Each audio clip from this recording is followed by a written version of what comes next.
Bab 1066. Apalagi keluarganya sudah bekerja dengan beban berat sejak mereka masuk, tapi bagaimana dengan Horiah? Dia bisa menjadi bagian dari pengawas hanya karena dia lebih baik dari dirinya sendiri.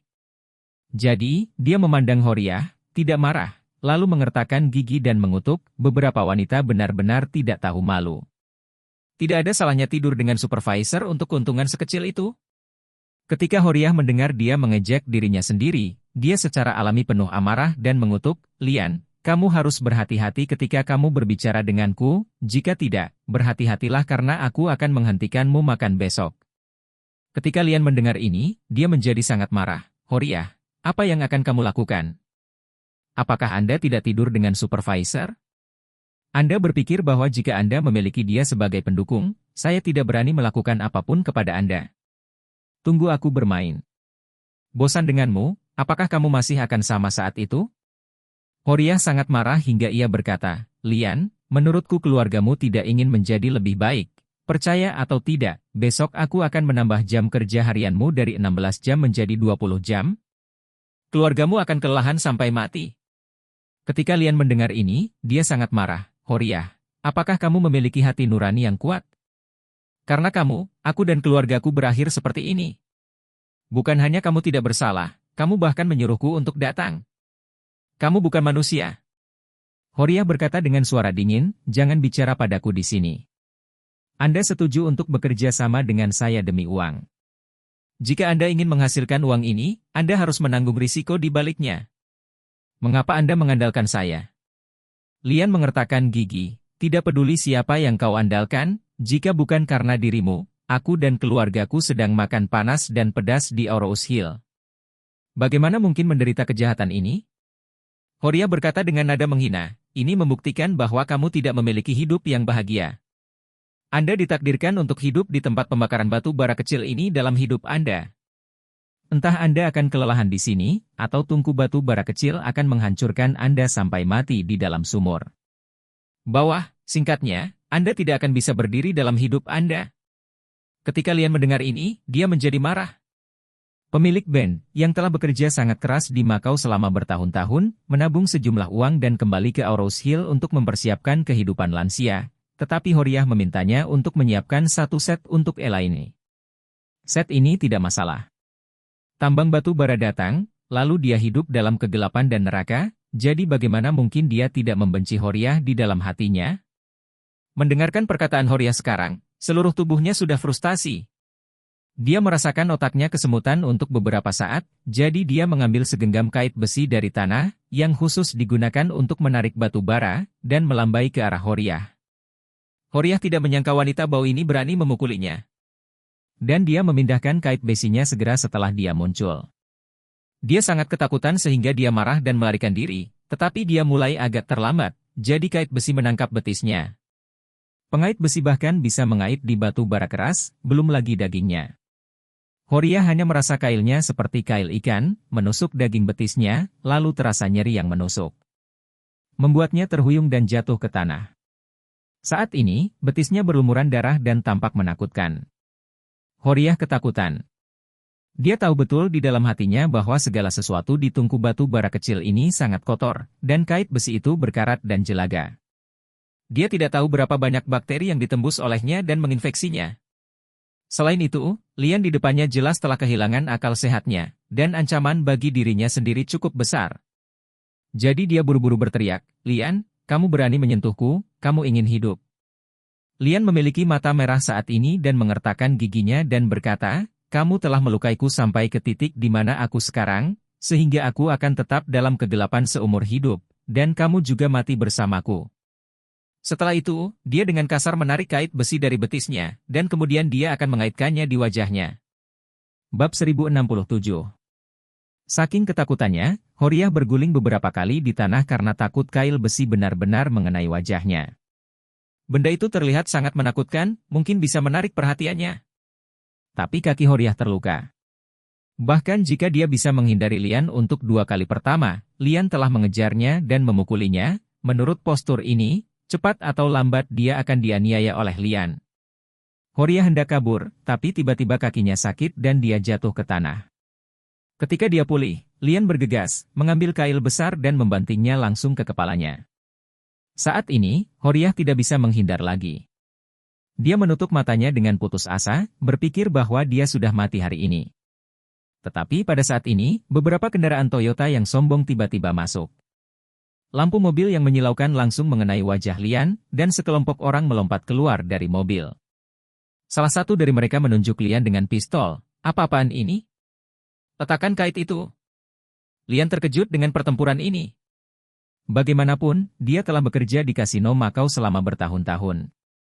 Dia berpengetahuan luas dan sekilas tahu orang seperti apa yang memiliki kekuatan seperti apa.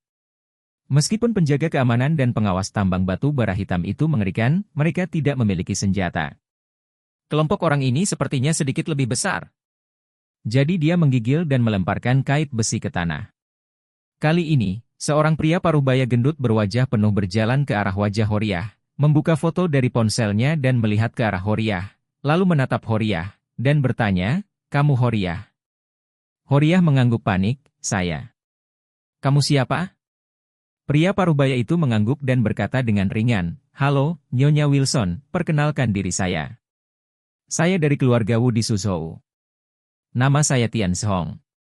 Saya di sini untuk membawa Anda ke Suzhou."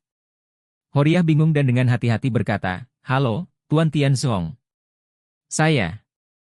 Sepertinya saya tidak mengenal keluarga Wu."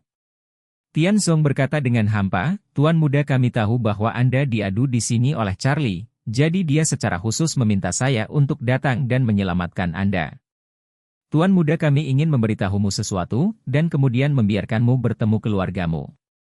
Horiah bertanya dengan heran, "Apa yang kamu katakan itu benar? Apakah Anda benar-benar akan menyelamatkan saya dan membiarkan saya bertemu keluarga saya?" Tian Song bertanya dengan suara dingin, "Kalau tidak, menurutmu apakah aku lari jauh-jauh ke tempat di mana burung-burung tidak bertingkah? Apakah itu karena aku mencoba menggodamu?" Mendengar itu Horiah begitu girang hingga nyaris menangis. Akibatnya, dia sangat gembira hingga dia menangis, mengangguk dan berkata, "Terima kasih, Guru. Terima kasih." Melihatnya kotor, Tian Song berkata kepada orang di belakangnya, "Bawa dia ke mobilmu." "Oke, bos." Pria itu berkata, "Letakkan pistolnya, dan bawa Horiah ke dalam mobil."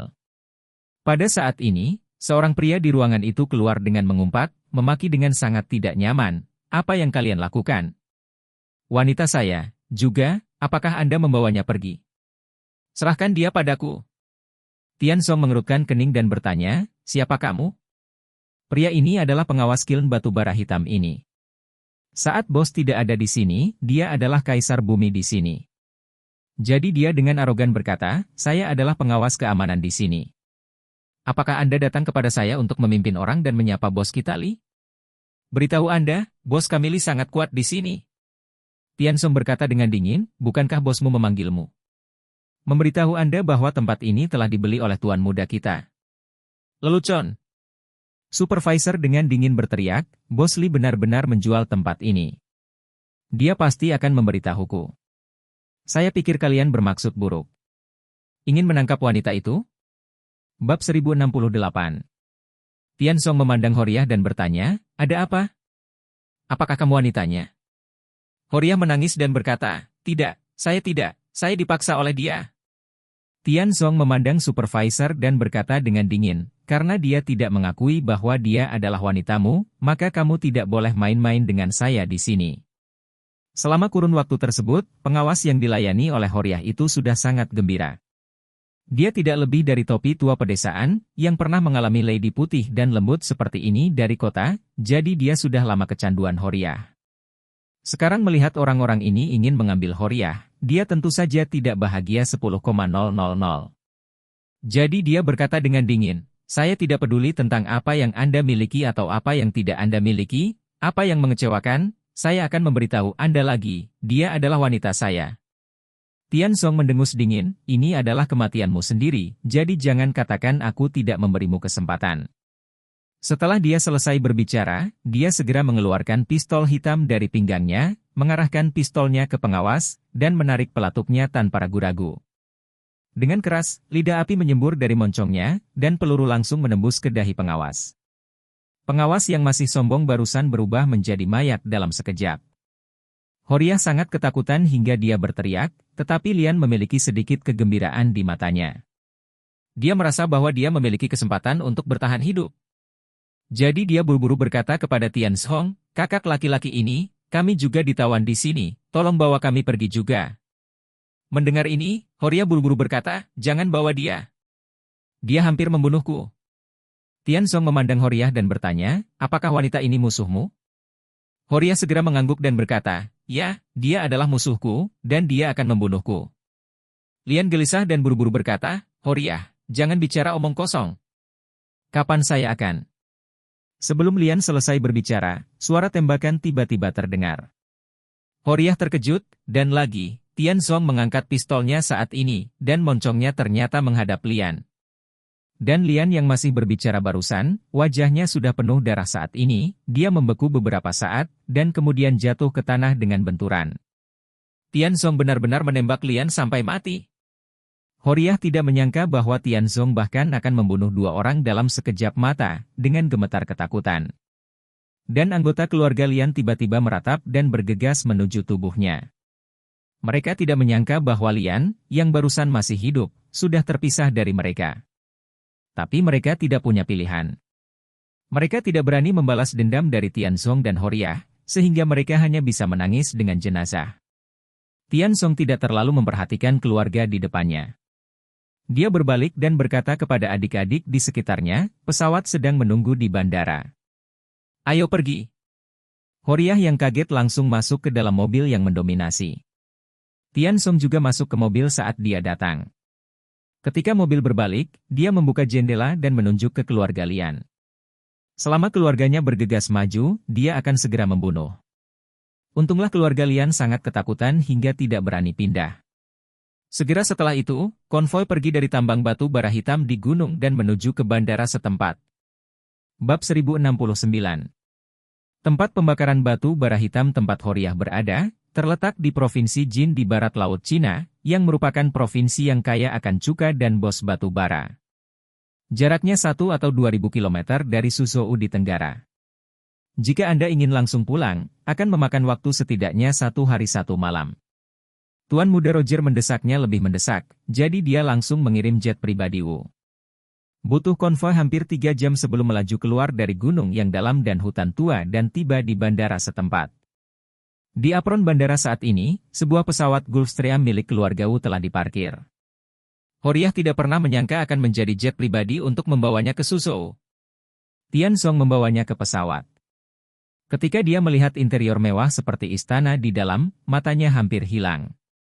Melihat dia sangat kotor, Tian Song mengerutkan kening dan berkata padanya, "Ada kamar mandi di belakang pesawat di mana kamu bisa mandi. Masuk dan mandi. Jangan mengotori pesawat tuan kita." Horiah buru-buru mengangguk, dan dengan hati-hati mendekati bagian belakang jet pribadi itu. Benar saja, ada kamar mandi yang sangat mewah di sini. Meski kecil, dia bisa mandi, yang memang sangat tidak biasa. Saat hendak mandi, pesawat sudah mulai meluncur. Melihat pesawat akan lepas landas, semua orang duduk di kursi dan memasang sabuk pengaman, tetapi dia takut dia akan terlalu kotor dan menodai kursi. Berdirilah dengan kokoh di atas pegangan. Horiah mandi di kamar mandi hingga pesawat lepas landas, menanjak dan mulai terbang dengan lancar. Usai mandi, Horiah dengan hati-hati duduk di kursi mengenakan baju baru yang dibawa oleh petugas servis, menunggu takdirnya selanjutnya. Horiah bukanlah orang bodoh. Meskipun dia tidak tahu mengapa keluarga Wu datang untuk menyelamatkannya, dia yakin bahwa tidak ada makan siang gratis di dunia, dan keluarga Wu pasti tempat yang berguna untuk menyelamatkan dirinya sendiri. Belakangan, dia memikirkan keluarganya lagi. Dia tidak tahu bahwa saat ini, suaminya, putra dan putrinya mengira dia telah mengambil semua uang dari keluarga dan lari bersama Somen Boy. Dia bahkan tidak tahu bahwa keluarganya sudah membencinya saat ini. Pada saat ini, yang dia pikirkan hanyalah keluarganya. Dia merindukan suaminya, putra dan putrinya. Padahal, Horiah sebenarnya bukanlah wanita yang berair.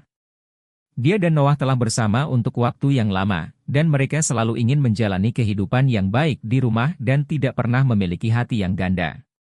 Tetapi sejak dia dikirim ke tempat pembakaran batu bara hitam, dia telah mengkhianati suaminya hampir setiap hari, dan dia masih memiliki topi tua pedesaan yang menjijikkan, yang membuatnya merasa sedikit khawatir. Dia tidak tahu apakah suaminya akan bersimpati padanya atau menyalahkannya karena memberinya cukol jika dia tahu apa yang terjadi padanya selama periode ini. Memikirkan hal ini, Horiah memutuskan untuk merahasiakan hal ini di dalam hatinya dan tidak akan pernah menceritakannya kepada siapapun. Saat pesawat tiba di Suzhou, langit sudah cerah redup. Iring-iringan mobil keluarga Wu sudah menunggu di sini, dan pesawat sudah tiba, jadi mereka membawa Horiah langsung ke villa keluarga Wu. Tadi malam, baik ayah maupun anak dari keluarga Wu tidak tidur. Mereka tidak menunggu Horiah, tapi karena masalah internal dan eksternal yang sangat besar ini, mereka benar-benar tidak bisa tidur. Tidak hanya mereka berdua, tetapi beberapa saudara laki-laki dan perempuan Ragnar, dan anak-anak mereka, total 20 atau 30 kerabat langsung, duduk di ruang tamu sepanjang malam. Video Nanshan dan anggota inti gang pengemis tertangkap di sungai masih beredar di internet. Dan setiap orang yang melihat video ini memarahi keluarga Wu berkali-kali di dalam hati mereka. Karena itu, reputasi keluarga Wu masih merosot. Bab 1070. Dalam keadaan seperti itu, semua orang di keluarga Wu panik dan tidak bisa tidur. Ketika Horiah dibawa ke rumah Wu, Tian Zhong tidak mengizinkannya pergi ke ruang tamu secara langsung, tetapi untuk sementara mengaturnya di ruang tamu bawahannya, lalu datang dan mengundang Ragnar dan Roger. Mereka mendengar bahwa Horiah dibawa kembali, dan ayah serta putranya pergi menemuinya bersama. Begitu mereka bertemu, Horiah berlutut di tanah dan bersujud kepada mereka, berterima kasih atas anugerah penyelamatan hidup mereka. Roger berkata dengan hampa, Horiah, kami menyelamatkanmu bukan karena kami bersimpati padamu, tapi karena kami ingin kamu melakukan sesuatu untuk kami. Horiah buru-buru bertanya, apa yang kamu ingin saya lakukan?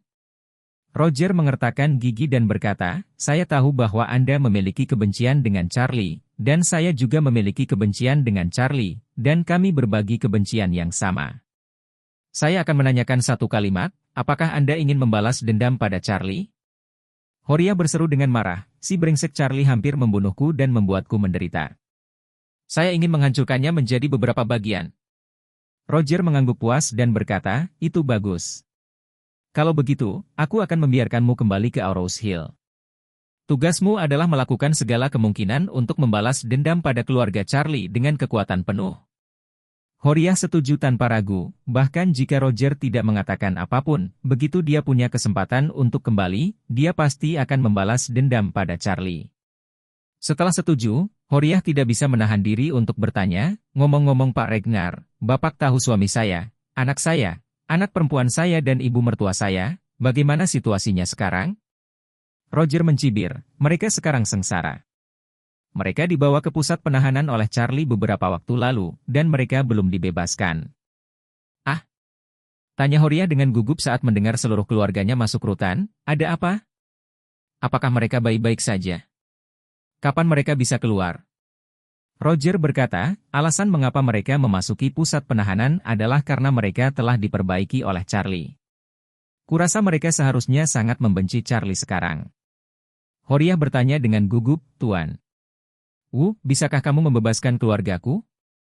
Saya mohon padamu. Roger berkata dengan acuh tak acuh, tentu saja aku bisa membiarkan mereka keluar, tapi aku ingin bertanya padamu, jika aku membiarkan mereka keluar, akankah mereka mendengarkanku dan melawan Charlie? Horiah mengangguk lagi dan lagi, ya, mereka akan. Sejujurnya, seluruh keluarga kami sangat menderita karena Charlie. Grup Wilson milik ibu mertuaku dihancurkan oleh Charlie. Tabungan hidupku dengan suamiku juga hilang karena Charlie.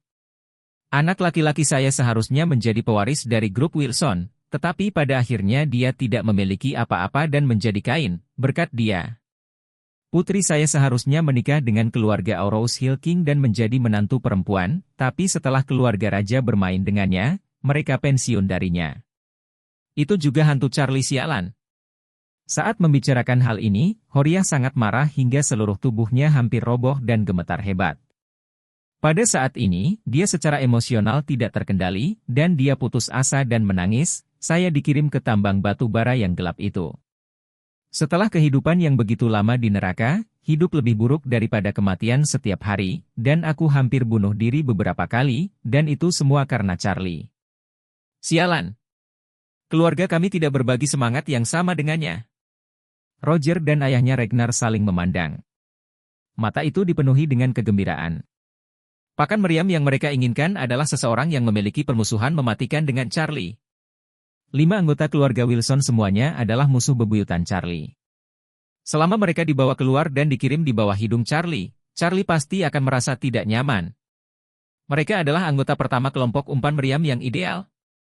Dengan cara ini, energi Charlie pasti akan tertahan dengan banyak cara, dan keluarga Wu juga akan memiliki lebih banyak kesempatan untuk menyerangnya.